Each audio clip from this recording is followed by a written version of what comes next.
Быстрее, выше, зажигательней. Под таким девизом в Коми прошли первые межрегиональные соревнования по акробатическому рок-н-роллу и буги-вуги.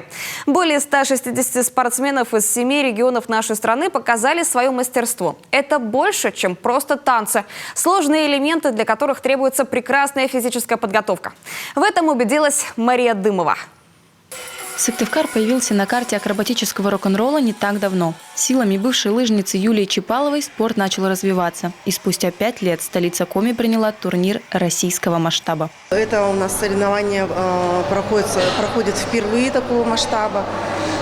Люди об этом не знают, я думаю, что 90%. И вот в этом году мы все-таки решились осветить, показать, что такое. И, как говорится, чтобы было понимание у болельщиков, у зрителей, что такое акробатический рок-н-ролл.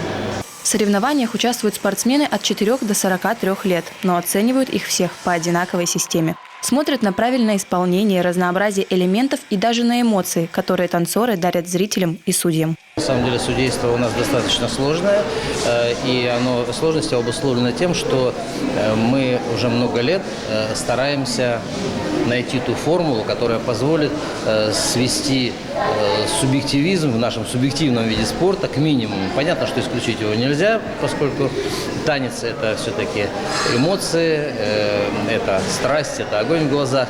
На первый взгляд это больше похоже на дискотеку, чем на подготовку к соревнованиям.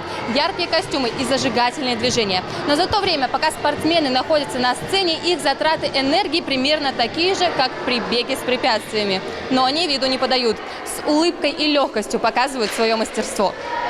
Участники соревнуются не только в акробатическом рок-н-ролле, но и в буги-вуги. Хоть его считают одним из направлений танцев, он все же больше похож на спорт. Ребята тренируются ежедневно по несколько часов, отмечают тренеры из Санкт-Петербурга. Самое важное – получать удовольствие от танца, говорят сами спортсмены. Мне кажется, главное танцевать душой и очень много сил в это вкладывать. У меня девиз: выходишь на сцену, танцуешь и делаешь шоу.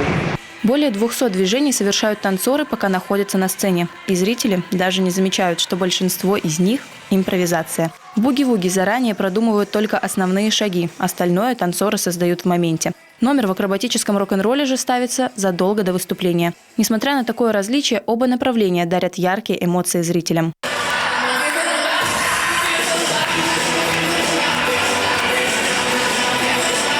Мария Дымова, Олег Жуковский, телеканал Юрган.